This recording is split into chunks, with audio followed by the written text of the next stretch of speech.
justamente un meteorólogo de la Universidad de Santiago, Álvaro Mauro. ¿Cómo está? Gracias por acompañarnos. Muy bien. Escuchábamos en el reporte esta parte de la polémica, pero antes de ir aquí yo quiero ir a lo esencial. Y lo esencial es cuál es el pronóstico para las próximas horas para la zona y qué tan preocupante es. Bueno, el fenómeno en declinación claramente. Ahora, se mantenía un pronóstico un poco, podríamos decir, sobredimensionado, puesto que es un sistema un poco errático, ¿no? Es un sistema de dimensiones muy locales y por lo tanto tiene ciertas características que de repente cambian muy rápidamente y por lo tanto en ese contexto es mejor ser cauto respecto de su evolución, ¿no? Y no encontrarse con sorpresas. Y por eso que se mantuvo o se mantiene todavía el pronóstico, ¿no es cierto?, con precipitaciones más o menos intensas, pero que sin lugar a dudas en términos de lo que está ocurriendo hay una disminución sustantiva de los valores de precipitación hasta ahora. ¿Se puede decir cuánta agua va a caer en las próximas horas aproximadamente y cuándo terminan las lluvias? Bueno, del orden de los 10 milímetros yo creo que no más que eso. ¿En cuántas horas? A partir, bueno, unas 3-4 horas no más. ¿Con eso se sumaría cuánto en total, en términos de precipitaciones? Del orden de los 40 milímetros aproximadamente, en todo el evento, ¿no? Sí, claro. No solo hoy día, sino que contemos desde que se presentó en el evento completo. Y en cuanto a dimensiones, en la zona, por ejemplo, de la región de Atacama, ¿hace cuánto tiempo que no teníamos un evento de esta cantidad de agua y concentrada en este periodo de tiempo? Bueno, yo diría varias décadas. Este es un fenómeno anormal en términos de su intensidad, pero es un fenómeno que ocurre con cierta frecuencia, ¿ya? Recordemos en el 2004 las inundaciones y deslizamientos que hubo en Antofagasta, ¿no es cierto?, donde hubieron problemas bastante serios, con un efecto mucho más concentrado, mucho más local. En esta situación fue un sistema un poco más extenso, si bien es cierto, es regional o local, pero de más extensión, mucho más intenso, con más intensidad. Las precipitaciones, más que el número, hay que mirarlo desde el punto de vista de la intensidad con que ocurrió. O sea, ocurrió en muy poco tiempo y eso, por supuesto, produjo los aluviones que ya conocemos, ¿no? Y bueno, aquí hay que llegar, yo diría, dos aspectos esenciales en el fenómeno, aparte de su intensidad: las altas temperaturas y por lo tanto las precipitaciones ocurrieron en forma líquida a mucha altura, ¿no? La isoterma cero o digamos las precipitaciones sólidas prácticamente no se dieron en este fenómeno. Por lo tanto, la cantidad de lluvia fue mucha y por lo tanto eso produjo escurrimientos intensos. Y segundo, ¿no es cierto?, la gran sequía que se ha vivido a nivel nacional estos últimos 4 años, que hace entonces que el terreno esté muy apto para que se produzcan deslizamientos y aluviones, ¿no es cierto?, de fenómenos que hemos observado hoy día. ¿Por qué es especialmente errático este fenómeno? Porque ahí entramos, sí, efectivamente, a la polémica que hubo sobre cuán certero fue el pronóstico, ¿no?, y cuánto dificultó el accionar. ¿Por qué este fenómeno tiene un nombre específico? ¿Este fenómeno esta vez fue especialmente errático o siempre que se presenta? No siempre es así. ¿Ya? Ahora, tenemos que recordar que un pronóstico es un pronóstico, ¿no? Es algo que tiene un cierto grado de certeza y un cierto grado de error.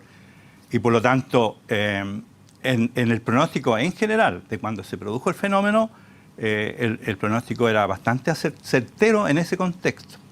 Tal vez, ¿no es cierto?, cuando uno entra al número de milímetros, ahí podríamos entrar a discutir un poco si fue exagerado o no, ¿ah? Pero en términos del fenómeno y tal como ocurrió, yo diría que las medidas que se han tomado y las acciones que se han tomado han sido en ese contexto correctas, ¿no? Después de este fenómeno, una de las cosas es el frío, o no habitualmente, o tiene otras características este fenómeno del cual estamos hablando. Bueno, yo diría que otro problema, ¿no es cierto?, que son las temperaturas. Yo diría que a nivel nacional las temperaturas se han mantenido exageradamente altas, ¿ya? Nosotros, si comparamos, yo tengo unos datos aquí de la región metropolitana, no alcancé a recolectar más información. Si nosotros comparamos el año pasado con este año en términos de temperatura, las temperaturas extremas han subido entre 2 a 3 grados en promedio a nivel nacional. Yo tengo datos de la región metropolitana. Estamos hablando de que en términos generales enero y febrero son los meses más calurosos. Marzo es un mes de transición. Sin embargo, marzo presenta hasta la fecha, hasta ayer los datos que yo logré recolectar temperaturas más altas que enero y febrero en términos promedio. ¿Cuál es, cuando uno habla de este tipo de fenómenos que parecen ser muy inusuales por su violencia, inmediatamente surge la pregunta de si esto tiene relación con cambios más amplios como el cambio climático global? ¿Podemos generar algún nexo entre lo que está pasando hoy y el cambio climático? Bueno, podríamos anexarlo en términos de la intensidad del fenómeno, ¿no? El fenómeno en sí lo podríamos desvincular, pero el aumento de la temperatura y el efecto de la temperatura en el fenómeno, sin lugar a duda que sí. Y eso es un tema que sí nos debe preocupar. ¿Ya? ¿Eso significa que también como país debemos estar más preparados para eventos climáticos extremos en el futuro? Yo creo que sí. A mí me parece que hoy día los eventos son como de mayor intensidad y nosotros deberíamos prepararnos a fenómenos mucho más intensos como el que nos acaba de ocurrir, ¿cierto? ¿Qué tan bien preparada está nuestro sistema de protección civil, nuestro NEMI, respecto a los factores meteorológicos? En su minuto hemos conversado sobre incendio, hemos conversado también sobre terremotos. En el aspecto meteorológico, ¿qué tan preparado está el sistema de protección civil en Chile a su juicio? Yo diría que bastante bien. El problema está, ¿no es cierto?, en las acciones que se puedan tomar una vez que se ejecuta el pronóstico. Aquí hay que sí agregar un tema que tiene que ver con la localización de algunas actividades o localización de algunas poblaciones que están en lugares que son un poco riesgosos y que escapan entonces, por supuesto, al pronóstico, escapan a las medidas que se puedan tomar y que van más allá, ¿no es cierto?, de las previsiones o controles que se pueden hacer. En ese contexto yo diría que el sistema está bien preparado. Ahora, tal vez nosotros como población no estemos muy preparados y nos falte un poco de conciencia, ¿no es cierto?, en términos de tomar algunos recuerdos. Lo que decía el ministro, ¿no es cierto?, del autocuidado, el auto evacuación. Bueno, ahí hay que un poco optar por las acciones que pueda tomar la gente en sí. ¿Fija? O sea, el sistema yo diría que está bien. Usted me decía que, claro, las temperaturas han sido más altas, pero Sí. yo le preguntaba qué iba a pasar específicamente con este fenómeno, porque en Santiago habitualmente, o en el sur del país, después de una lluvia viene mucho frío y es un tema de preocupación para los adultos mayores, para los niños. En este fenómeno, ¿no se produce eso? ¿No vienen después temperaturas más bajas? No vamos a esperar temperaturas muy bajas, no, para nada. Álvaro Mauro, muchísimas gracias por habernos acompañado en Muy CNN bien, Prime. gracias a ustedes.